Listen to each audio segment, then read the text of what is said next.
Hey you guys, it's Britt. Tonight we're here to react to a video called Love Meg, Before YouTube, Then versus Now, an unrelatable cleaning channel on YouTube. And this is actually from YouTuber Headlines. I don't know how I missed this, but it is an older video, so it was probably before I subscribed to her channel. But either way, if you're interested, please keep watching.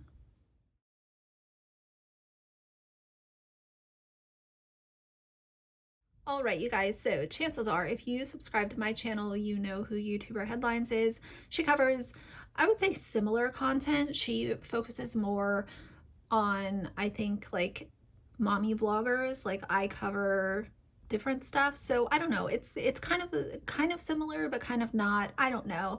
But I just feel like if you subscribe to me, you probably at least know who she is. But if you don't, I'll link her channel down below and I'll link this video. Go check her out, and if you like what you see, subscribe. If not, that's okay too. But we're gonna watch this. It has 62,000 views. I don't know how many likes and dislikes it has. She has those turned off, but either way, let's get into Love Meg Then versus Now. Hey, welcome back to YouTuber Headlines. My name's Oakley, and today we're talking about Love Meg. Today we're going back in time, and we're going to look at Love Meg before she started YouTube. I think it's so fun and so interesting to go back in time and learn about YouTubers before they had success on YouTube, before they had all the money that they have and their big house and their fancy car. She even changed the way she speaks. Everything about Love Meg has changed. When I say they used to be poor, that's not an understatement, and that's definitely not a joke. They had no money when they were first starting out. So we have lots of things to talk about. Let's get started. We were just parking and fixing to get out, and we were pulling in, and Justin said, I feel like our car isn't nice enough to be parked here because you got like all these fancy cars around us, like all these fancy cars around us. Doesn't she sound so southern and just so She does sound really different. I haven't seen that I know of. I haven't seen anything this old from Love Meg. I've seen a couple of her older videos, but this specifically I definitely haven't seen, and I don't think I've seen content old enough of hers where she has a really strong southern accent, and it's like her tone is different, the way she pronounces words is different. It's very interesting. Country. Like her accent is just so country, and she speaks completely different now. Do you guys have any Southern friends and their accent has changed over the years? I don't know if my accent has changed over the years. That's so hard because I would have to go back and watch videos of myself. I'm going to show you guys our new car. It's right here behind me. So this is what it looks like. It's a Mercedes GLK 250. I can never remember that. So this is current Meg. She just bought this fancy ass car in September of last year. I guess people think Mercedes is like a fancy car. I don't know. I've never had a Mercedes, but I did Google a 2014 GLK 250. And these things are really cheap. I found one for $19,998. There's another one for $26,000. The problem is, and obviously this is just me speaking from personal experience of people that I've known that have owned Mercedes. The issue is that if you are not making a lot of money, buying a Mercedes is not really worth it, because A, you either want to buy it and only hold on to it for 3 to 5 years tops, or you want to be able to lease it and put limited miles on it and then trade it in for a new one. For someone who's making a median salary, and especially with YouTube where it's not guaranteed, social media is not guaranteed. It's not a steady, you can't say, okay, well, I make $80,000 a year and it's going to be that way unless I get fired or find a different job. With YouTube, it's so up and down. And that's why I've had several people ask me, like, will you ever do YouTube full time? And I can say with 99% certainty, it will never be my full-time income, because I need something that I can rely on. And even if you're making $100,000 for 4 years in a row on YouTube and it's pretty steady, that's still not guaranteed. So I would at least want to have a part-time job where I can say, okay, well, this month I know for a fact that I'm going to make $3,500 from my part-time job, and then everything else is extra. So at least I can cover my bills.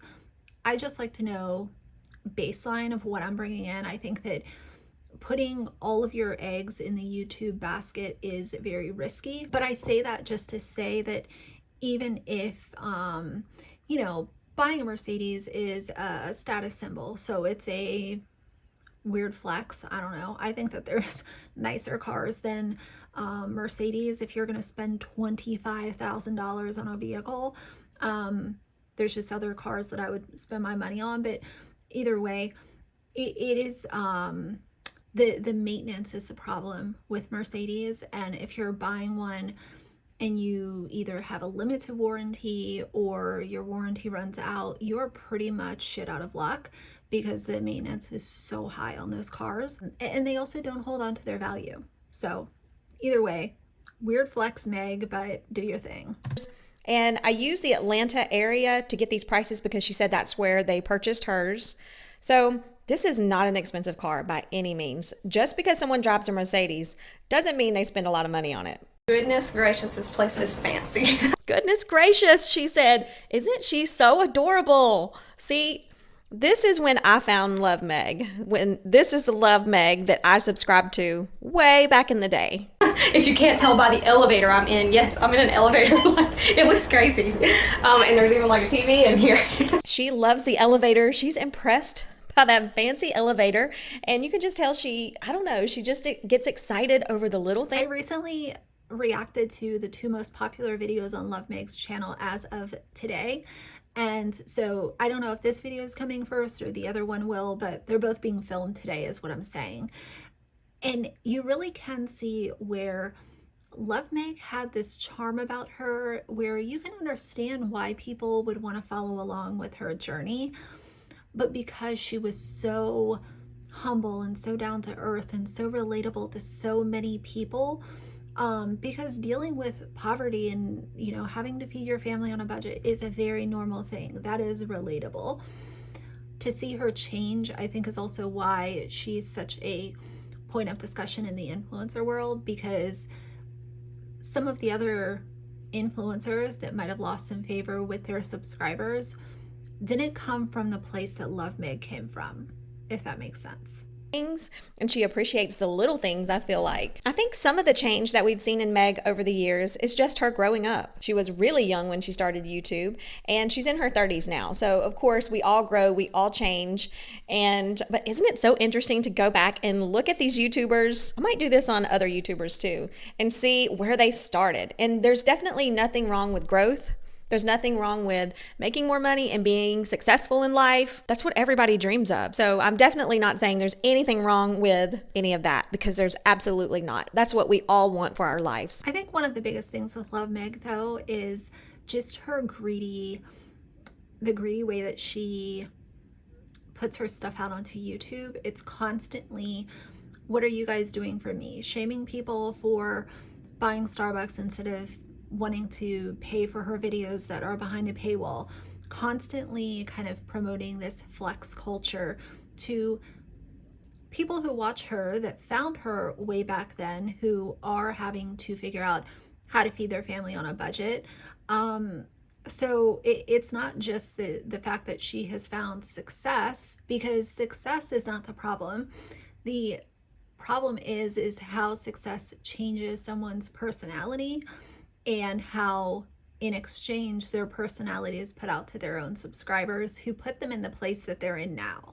But I do think once you put yourself out there, you make yourself a public figure, because that's what she did with her life. She made herself a public figure. You will be publicly held accountable for your actions. And that's a hard pill to swallow sometimes, especially if you mess up. Okay, next, let's talk about the many jobs that Justin and Meg have had over the years, and they've tried to turn these jobs into moneymakers, but some of them have just been failures. So back in the day, Megan had a Facebook page called Megan's Money Saving Meals. And guys, I gotta read some of these posts to you. And the reason I'm bringing this up is because someone comes across her YouTube channel and everything looks perfect. She looks like she never had any struggles and that she was always successful, and that's just not true. She definitely had struggle in her life. She tried so many things, and finally one thing stuck, and it... Yeah, and that's another thing that I never understood with her is, why did she delete so much of her old content? Like, to me, I think it's interesting to see the growth that someone goes through during their time online. But for her, it's almost like it's a part of her past that has shame over, or she's embarrassed about, and everyone can make their own decision. But to me, it's just very bizarre to want to completely erase your kind of starting point of your time on social media. Was her cleaning channel on YouTube, and that's what she went with. So this is how that Facebook page started. She said, earlier I posted about spending $35 at the grocery store for a week's worth of meals without using coupons, and several people were asking me how I did that. So I decided to start a Facebook page with all of my cheap and easy recipes. Let's look at a few of Megan's money-saving meals. Bought these egg rolls at Walmart for $2. They were 5 in a pack. Had some sweet chili sauce in the fridge from a previous recipe. Justin and I had 2 each, and Julie had 1. So Justin and I ate for 80 cents each, and Julie ate for 40 cents. Okay, here's another meal she shared. Okay, no offense, but if I eat 2 egg rolls, I'm still going to be starving. So maybe that was just like her idea for like an appetizer. But if that was a main dish, there's no way that I'm eating 2 egg rolls and I'm going to be full for a whole meal. No. And I don't know how old her daughter was back then. Probably very young, but literally 1 egg roll for your child's meal. I hope that was just an appetizer. Country fried steak, rice, gravy, corn. For 2.5 people, my husband, myself, and our 20-month-old, we all ate for a little over $5, so it ended up being about $2.07 a person. Here's another meal idea. Someone mentioned it was hard for them to think of cheap lunches. Just wanted to share our lunch from today. Corn dogs. Nothing glamorous, but it's cheap. You guys see what I'm talking about? This is how she started out. She started out sharing this type of information. I have never seen a YouTuber cook a corn dog and say, this is what you as an adult should eat for lunch, a corn dog, because it's cheap. I can't even remember seeing corn dogs in any of her current day grocery hauls. Can you guys? But this is where she started out. See, they all start somewhere. This is a long post. I'm going to read part of it. You can pause the video to read the entire post if you want. Tonight I made a roast, no rice left, so I'm going to make mashed potatoes. Okay, let's go to next. We get the idea with the grocery stuff. I also thought this was so interesting. The picture on the right is a picture of her grocery haul from back in the day. I don't know, like 7 years ago. And the picture on the left shows a current grocery haul. There's a big difference. I mean, as far as her grocery hauls, obviously if you don't have any money to buy groceries, then your haul is going to look different than when you have a bigger budget for groceries. I've been there myself. I think the grocery hauls can change kind of depending on how much money you make and, that kind of stuff. The one thing that I did find interesting was back when the panini first kicked off, all the influencers were like completely hoarding all of these cleaning products and, a million boxes of pasta and dry food and stuff, and showing it on their YouTube channels, while people that were watching their videos were not able to find soap or cleaning supplies or soup or pasta or anything. And the people that were watching the videos were the ones that were actually having to go out and be on the front line and go to work and have to figure stuff out, while the influencers were just vlogging from home. So why do you need 18 bottles of Clorox wipes when you're not even having to leave your house? So that's why a lot of people were upset back when all that first started, because they were hoarding products that other people could have used, and they were buying all that they could find. A comment one day, and the viewer said, oh, you guys just want Meg to be poor again. No one is saying that. I definitely don't want anyone to be poor. I wouldn't wish that on anybody. And I definitely wouldn't wish such a tight food budget, because that can be hard. Just having an egg roll for lunch or dinner. She didn't say if they had that for lunch or dinner, but she showed that meal idea, and it was just 2 egg rolls. And during the beginning of her YouTube career, she used to show like her refrigerator and grocery shopping, and she had a very tight budget at the beginning of her YouTube career too. She used to talk about it openly. All those videos have been deleted. I also wanted to share this because she shared this as a tip. Just wanted to share our Olive Garden receipt with you guys. What we do is fill up on breadsticks and salad and then split the seafood Alfredo.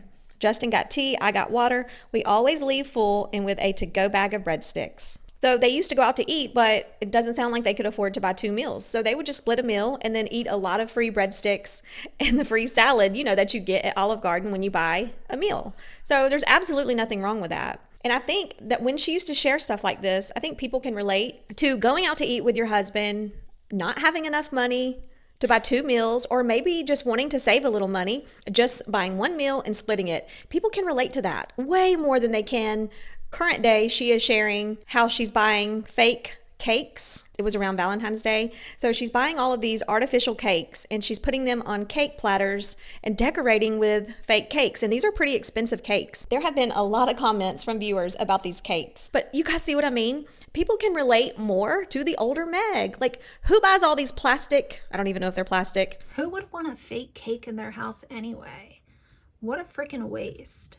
Who buys fake cakes and puts them all around their house on cake platters? Who does that? Who can relate to that? I get that it's her thing and that's what she likes, but if you're going to be on YouTube, you have to stay. I can't think of any occasion where I would ever want to buy a fake piece of food to put it on display. Like, I'm not a restaurant and I'm not some, going into some kind of like architecture digest. Why do I need fake food in my house? Relatable. You have to at least put out relatable content. And her style has definitely changed over the years as well, and I don't think there's anything wrong with that. But some people say the way she used to dress had a lot to do with their religion and the way that she believed women should dress.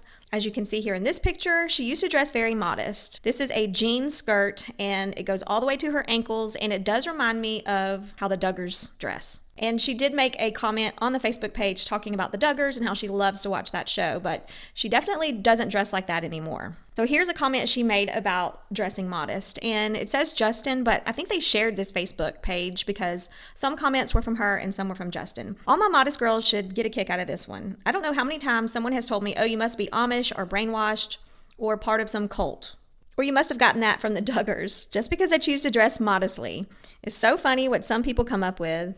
Well, if she said somewhere else that she likes the Duggars and she likes watching them, then that wouldn't be that crazy to come to that conclusion. Glad we have TV and I get to keep up with the Duggars again. So what did she mean by that? Did they just get a TV for their house?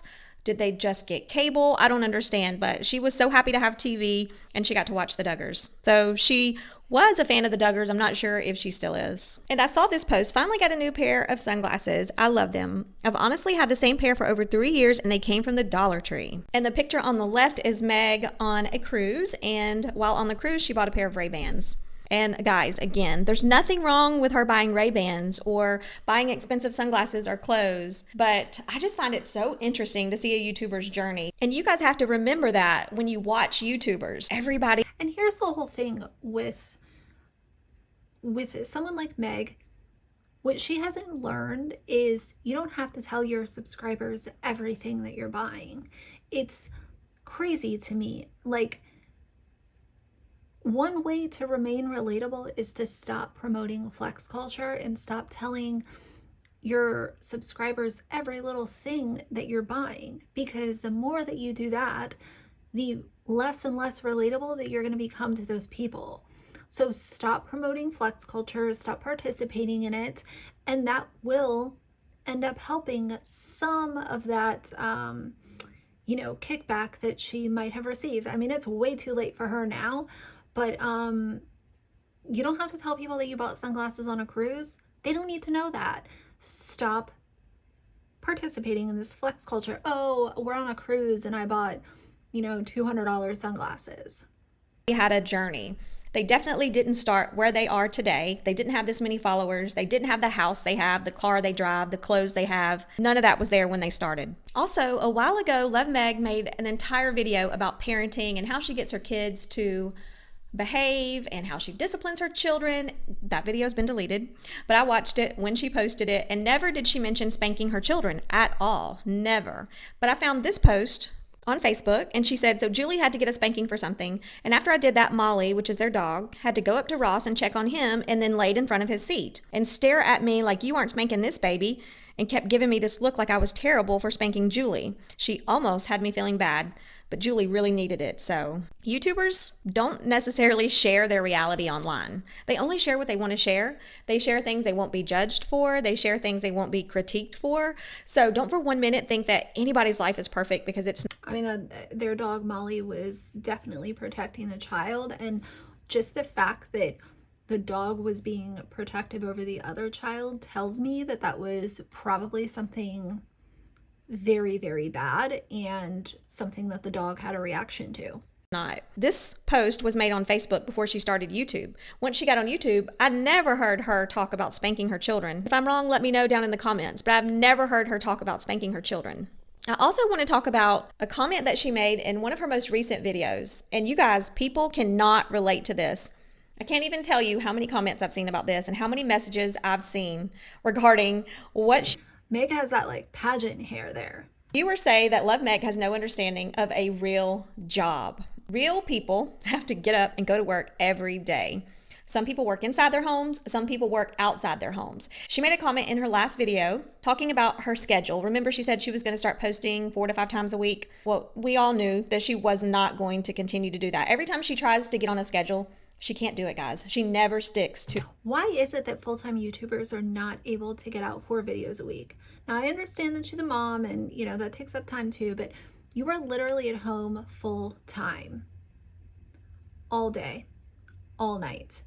And I get that, you know, you have to sleep and stuff, but when you're doing this type of content that is based out of your home, it's not like you have to go to a restaurant or review a meal or jump on a flight and go to some crazy destination to come up with your content. You are at home all day. You're literally at home all day and you still cannot get out more than, what do we see, 1, maybe 2 videos a week from most of these channels. To me, that is absolutely embarrassing. And then to come back and ask people to pay for this same shitty content that's now being put behind a paywall or pay for channel memberships, and you might get 1 video a week, and then once it goes behind the paywall, we're talking about maybe a couple a month. A schedule. So in this video, she goes on to say, I don't want to feel obligated to post, which means I don't want to feel obligated to work because posting a video is her job. She said, I don't want to post if it's something that I don't feel like doing. Well, that's first world problems right there, because most people don't get that luxury. Most people don't have the luxury of saying. But at a certain point, once you've made it to the point that Love Meg did, she has some sort of, you know, there is an obligation there to her subscribers to provide them with content. So just saying, oh, I don't feel like it. Well, I don't feel like going to work a lot of days. But like Oakley said, YouTube is your job and there is an obligation there. These people put you on the pedestal that you're standing on right now. So you owe them content. Now, transparency and how honest you are and all that kind of stuff, that's a different topic. But bare minimum, you do owe them content. I don't want to get up and work today, so I'm just not going to work. Most people can't relate to that. Most people have to get up and work every day and they don't have that luxury. She also said, I cannot have a schedule because I don't want to feel obligated to have to work. That's why I started this in the first place, meaning that's why I started YouTube in the first place. But I have to disagree with her there. She started YouTube in the first place because they were poor and she wanted more. When I started out, he was a firefighter. You know, we barely had 2 pennies to rub together. It was just like we had no air conditioning in our car. We didn't even have internet at our house when I started. So she didn't have a car that had air conditioning. Her monthly grocery budget was $100 to $120 a month. They were poor. That's why she started YouTube. She wanted to make money. But she comes on YouTube and she says, I don't want to feel obligated to work if I don't want to. So what she's saying is, I expect subscribers to keep watching my old videos to keep me afloat. I expect them to buy my shitty merch. I expect them to pay for anything that I shill out to them. I expect them to buy stuff from brands that sponsor my channel. And I will put out content whenever I feel like it because I don't want to feel obligated to work. And work to her is cleaning her house. So regular moms just watching her YouTube channel clean their house every day, right? Well, Love Meg just simply films herself cleaning her house, and she makes a lot of money doing that. I can't tell you how many comments I've read from viewers saying, hey, I get up and clean my house every day. I have to. I don't have a choice. I don't film myself doing it, and I don't get paid to clean my house. Love Meg is privileged enough to get paid to clean her house. But these YouTube moms don't do anything more than we as normal moms have to do every day. They just get to film. The entitlement is like out of control with Love Meg. I can completely understand. I mean, I understood before, but now I completely understand why people don't like her. I understand why people have checked out of her channel. I understand why people have been irate with the idea of her putting out this stupid paywall lovemeg.video, bullshit. I understand it fully, and I don't think that once you get to the point where Love Meg is, it's very hard to redeem yourself with your audience. And therefore, I think that's why we see her just continuing to basically say that she doesn't care and she just has a bunch of haters and trolls and nobody understands her state of mind, her hustle, her workflow. And I think that it will only get worse with time. Film themselves doing it and make a lot of money. So let me know down in the comments if you could get up every day and vacuum your house and film yourself vacuuming, folding your laundry, doing your dishes, and dusting. Would you film it, edit it, post it to YouTube, and make $1,000? That's Love Meg's job, and she doesn't want to feel obligated to work every day if she doesn't want to. People cannot relate to that, and in my opinion, that's one of the many reasons she is. So that's the end of Oakley's video. Like I said, I'll link her channel down below as well as this video if you guys want to go check out the comments or anything over there.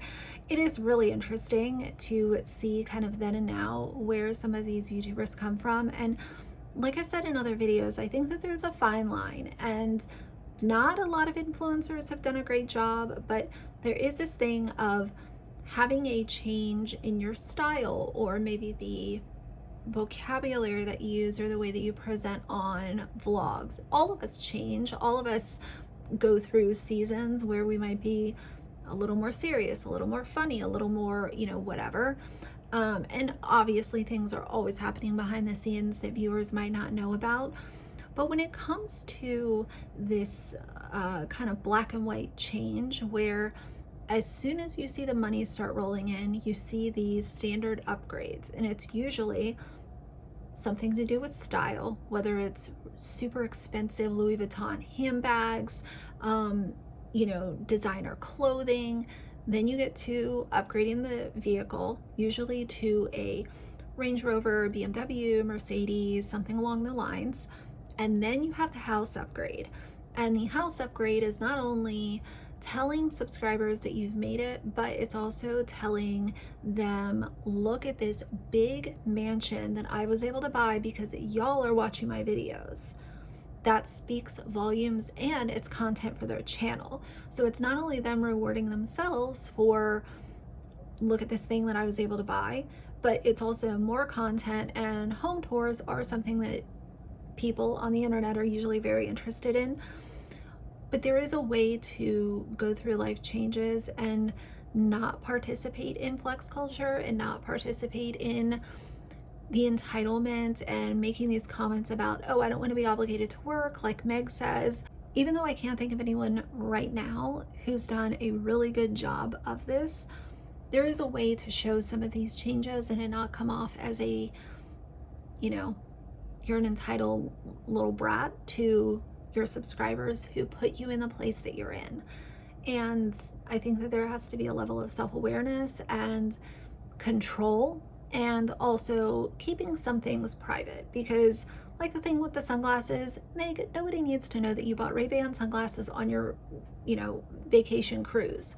It's unnecessary, and it makes you lose touch with, even if it's just a couple of subscribers, those people matter. They helped put you on that cruise that you're standing on right now.